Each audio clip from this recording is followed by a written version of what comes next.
Hi guys, I'm Erica. Welcome to Hack Your Health.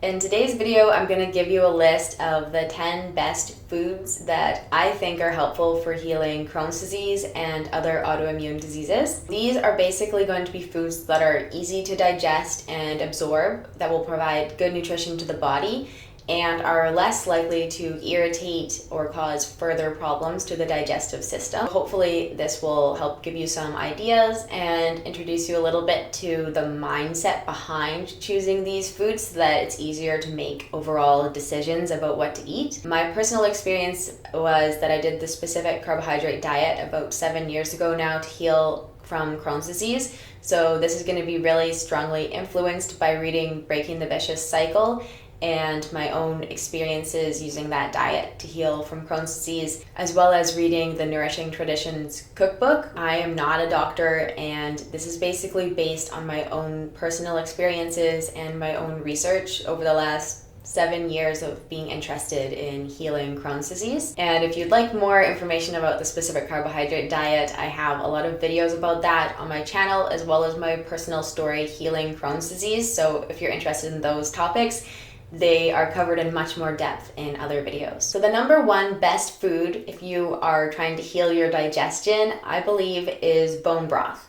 And the reason for that is when you boil the bones, the minerals and the proteins and the important nutrients that are in those bones get drawn out into the broth. They're already broken down, so your body doesn't need to digest them in order to absorb the nutrients. So a lot of the time, if you've been sick with an autoimmune disease or a digestive disease, your body hasn't been breaking down food properly, and you probably haven't been absorbing all the nutrients that your body needs in order to repair and in order to heal. So by eating bone broth or drinking bone broth or using it as a base for soups, you can really provide yourself with nutrition that your body can access even if it's in a state of poor health. The kinds of proteins that are present in bone broth are also very anti-inflammatory, and the collagen is also really helpful for soothing the joints. So a lot of the time when people have Crohn's disease and other autoimmune diseases, it comes along with joint stiffness and joint pain, which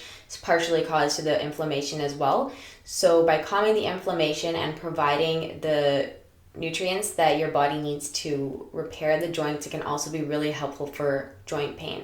So basically, bone broth is a super helpful, nourishing food if you're having troubles with your digestive system. The second food that I'd suggest is fermented dairy. So this could be either homemade yogurt or homemade kefir. So the reason why I'd suggest homemade is because then you know for sure that it's been made properly. And also some store-bought varieties are pasteurized, so the probiotics are no longer present. So by making your own, you can just guarantee the quality a lot more easily. So when you ferment dairy, the lactose is broken down. So it's not going to have that difficult to digest sugar present anymore. It'll be broken down into simple molecules that your body can absorb and use. And it's also going to be a good source of probiotics. So a lot of the time, most of the time with Crohn's disease, people have a really messed up microbiome where certain populations of bacteria are totally out of control and other ones are lacking. So by eating this probiotic food, you can help starve out those bad or overgrown forms of bacteria by creating some competition for them, as well as repopulate populations of bacteria that are actually beneficial for your digestion. So I would definitely recommend eating fermented dairy if you tolerate it well. And there's also a lot of really valuable nutrition to be found in the milk itself. For example, calcium and fat and protein, and those are all in forms that your body can easily use because it's an animal form of the protein and fat, so, and the cholesterol and all that good stuff. So if you tolerate that well, it's also very nourishing for your body. And if you don't digest these, even if they're fermented, I would definitely recommend including other fermented foods such as sauerkraut and other fermented vegetables in your diet, because it's really, really helpful to get those live probiotics into your digestive system. The third suggestion is cooked vegetables. So a lot of the time, people with Crohn's disease are very intolerant of raw vegetables, especially raw cruciferous vegetables. And this is due to some of the compounds in those, but also the high amounts of fiber. And we've all heard make fiber your friend and these kinds of things. I am a firm believer that fiber is not your friend if you're trying to heal your digestive system. So there's different kinds of fiber, and some of them are broken down by bacteria in your digestive system, and some pass through basically unchanged. So if it's being broken down by bacteria and you have a problem with bacterial overgrowth in your digestive system, that can be an issue. And in my experience, eating a lot of high fiber foods, even now when I don't have other symptoms, can be a problem. So I would be very mindful of the fiber intake in your diet. So cooking can break down some of that fiber and make it easier to digest, and also makes more of the nutritional value of the vegetables available to your body to digest and absorb. So if you're eating raw vegetables and you're not digesting them properly, you're not going to get the nutrition out of them very much anyways, so there's not a whole lot of point in eating them, in my opinion. And it can also cause a lot of bloating and gas when the bacteria feed on the fiber, and that releases gas essentially that your body then needs to get rid of. So it can just basically cause a lot of disturbances to eat raw vegetables. So I would definitely recommend avoiding them, at least avoiding them for the most part, and not eating them in large quantities. The one exception that I would make to this is that you could eat raw fermented vegetables such as sauerkraut, because similar to cooking, it breaks down a lot of the fiber and releases a lot of the nutrition before you eat it, so your body doesn't need to do all the work of breaking it down and digesting it. And in addition to that, fermented vegetables are going to provide probiotics that are often very helpful for people with Crohn's disease. So that I would encourage you to eat raw, but in general I would stay away from raw vegetables. So the fourth suggestion that I have is to eat simply prepared meats. So slow cooked meats and just meat that is prepared without a lot of processing, like whole cuts and stuff like that. Because this is the least likely to trigger your immune system, because your body is very able to recognize and digest meat. It's not got a lot of fiber or other irritants in it, so a lot of people find that they can tolerate meat very easily. And it also doesn't contain carbohydrates, so it's very helpful for starving off those bacteria that feed off of carbohydrates to eat meat. And it also causes a lot less bloating because it doesn't contain fiber. So in my experience, eating meat has been the safest food, and I've talked to a lot of other people and heard from them and their comments on my videos and just through other research that meat is often very, very easy for people with digestive problems to digest. And it's also a very nutritionally complete food for us, so it's very nourishing for the body and has those building blocks that your body needs to heal as well. The fifth food that I'd suggest including is butter, especially grass-fed butter and other healthy fats. So butter is incredibly nourishing, and like meat, it doesn't provide the carbohydrates that can be difficult for people with Crohn's disease to digest. And it also provides a good fuel source that isn't sugar-based, so you can get a lot of energy from fat without needing to include sugar in your diet, which is also really helpful. And grass-fed butter also has a lot of healing properties, and it has omega-3, and it's a very good food to include in your diet. And lard is another very safe, healthy fat that you may like to include, and it provides a lot of healthy fats as well, and vitamin D if it's pasture raised. So by healthy fats, I really mean fats that are coming from an unprocessed source, such as butter, lard, ghee. Those kinds of fats are very nourishing and also helpful for the joints.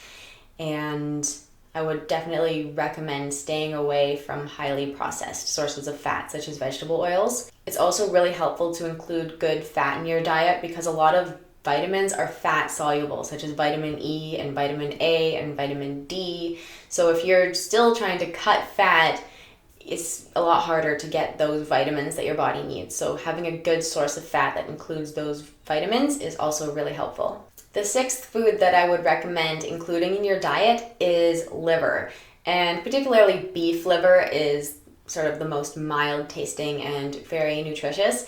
So this is the most nutritious food that we have available to us as humans. So we've been led to believe that like blueberries and kale are the most nutritious food, but really they aren't. It's beef liver.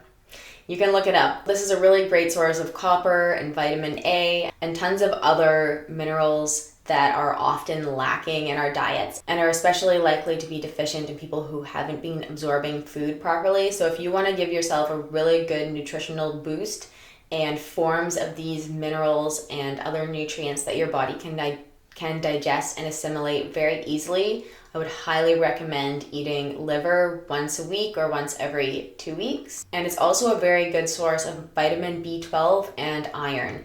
So these are things that if you're low in them, it leads to lack of energy and anemia essentially. So a lot of people with nutritional deficiencies have a lack of energy, and it's just good to cover all the bases and make sure you're getting good sources of vitamin B12 and iron in your diet, and liver is a very good source of both of those. So I would definitely recommend including liver. The next food that I would recommend eating is fish, and especially fatty fish such as mackerel, herring, and salmon. Those are a really good source of omega-3 fatty acids and vitamin D and other important nutrients for the body. So omega-3 and vitamin D are both very good for people with autoimmune diseases and often lacking in our diets. And they're also helpful for boosting mood and having good brain function and hormone function. So it's really good to have foods in your diet that provide you with those, and fatty fish are the best source of that from our diet. The eighth idea that I have for you is essentially home-cooked meals. So you want to avoid processed foods because they, for one thing, can be triggering. You don't know what's in them. They usually contain sugar and other additives that can trigger unwanted responses. So I would definitely recommend cooking as many meals as you can yourself. And you might even want to try mono meals. This has been helpful for a lot of people where you just eat one thing at a time. So I've done this before where I would just literally have steak for dinner and have it by itself if I was feeling really tired and not up to digesting a lot. Or you could try having just steak and squash, for example, with butter on it, and having a really simple meal like that. So it doesn't need to take a really long time to cook these things, especially if you're doing the mono meal things. And that's a really good way to cut processed foods from your diet. So I definitely recommend going for homemade foods as often as possible, even if it means having a very, very simple meal. Of course, you can cook more complex things if you want to, and that's great. It's just not necessary. You can keep it really, really simple, and that gives your body the chance to just have a very easy time with digestion, not have to sort out what to do with 10 different kinds of foods at the same time. And along those same lines, I'd really recommend eating local foods. So local foods in season are the best, in my opinion, for healing, because it's gonna be in tune with the amount of sunlight that you're getting, the kind of nutrients that are necessary for the climate that you're living in. And these days it's really easy to get every different kind of fruit and every different kind of vegetable out of season, and those have often sat for a long time as well. So by focusing on what's available locally, I think that you can really find a lot more healing foods that are less likely to be processed or sprayed or, coming along with a lot of preservatives, etc. And this is something that the naturopath I went to told me is basically that if you eat tropical fruit, for example, in the winter, when you're not getting a lot of sunlight, it has a different balance of potassium and magnesium than what food in your local area would have. So it tells your body that you're getting sunlight, essentially. So it doesn't produce as much vitamin D, for example. So you can kind of send messages to your body about where you are and what season it is through the foods that you're eating, and you're kind of giving it mixed signals if you are eating out of season food, especially fruit, which is also very high in sugar, which is a whole other issue.